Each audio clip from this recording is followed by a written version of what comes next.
இறைவா, உமக்கு இரவு நேர வணக்கம், இல்லை வணக்கங்கள். தாத்தா, என்ன தாத்தா, எங்களை மறந்துட்டீங்களா? நெவர். நெஞ்சு இருக்கும் வரை நினைவிருக்கும்.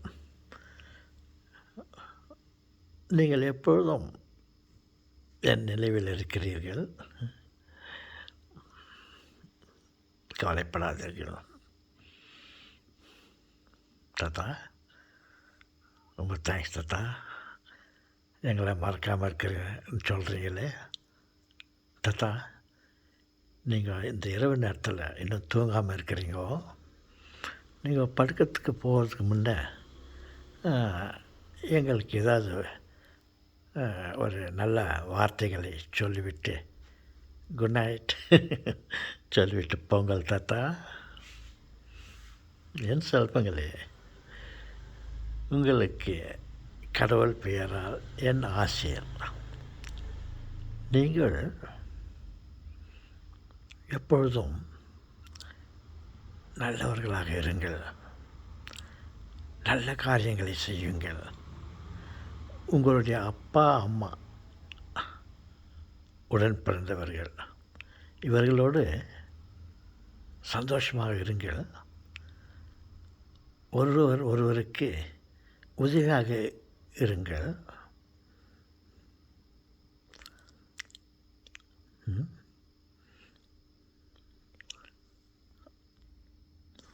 பாருங்கள், சிலர், பலர் இல்லை, சிலர் தாங்கள் சுய நலத்திற்காக எத்தனையோ தவறுகளை செய்கிறார்கள். குறுக்கு வழியிலே பொருளை சம்பாதிக்க ஆசைப்படுகிறார்கள், பணத்தை சம்பாதிக்கிறார்கள்.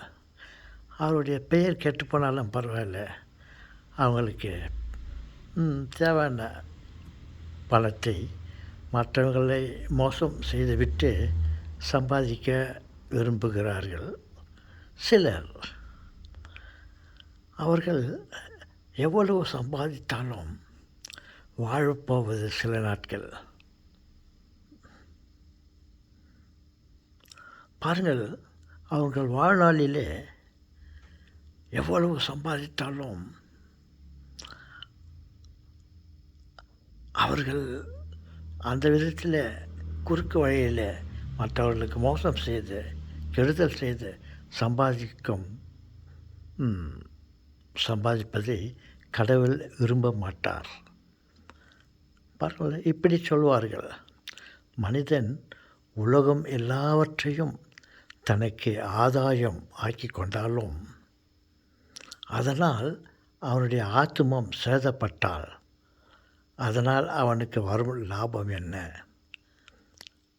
நம் மறு உலகிலே கடவுளிடத்திலே வாழப்போவது நிரந்தரம். அப்படி இருக்கும்போது இந்த உலகத்திலே நாம் இருப்பது சில நாட்கள். இந்த சில நாட்களிலே நாம் நமது பொறுப்புகளை, கடமைகளை நியாயமாக நல்ல வழியில் செய்தால் இறைவனுக்கு நம் மீது ஆசை வரும். நாம் இருந்த உடனே மறு உலகம் என்று ஒன்று இருந்தால் கண்டிப்பாக அவர் நமது மரணத்திற்கு பிறகு நம்மை அவரிடம் சேர்த்து கொண்டு முடிவில்லா காலம் வரையில் நம்மளை கடவுளோடு மோட்ச ராஜ்யத்தில் சேர்த்துக்கொள்வார். இந்த குறைஞ்ச காலத்தில் சிறு ஆசைப்பட்டு மற்றவர்களுக்கு மோசம் செய்து தவறான வழியில் பணத்தையும் பொருளையும்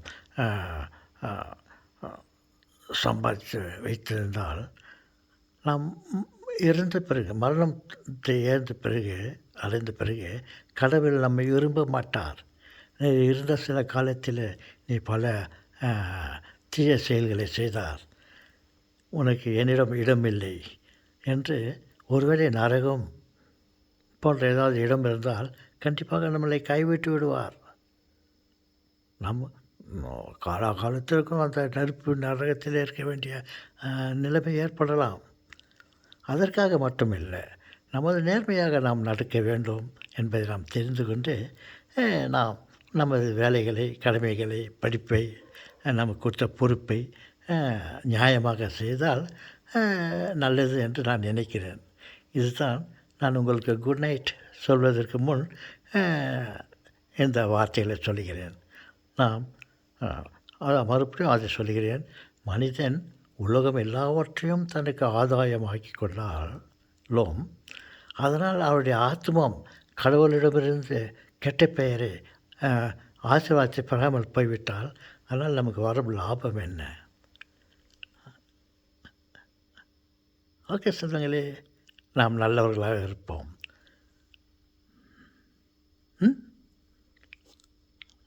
குட் நைட்.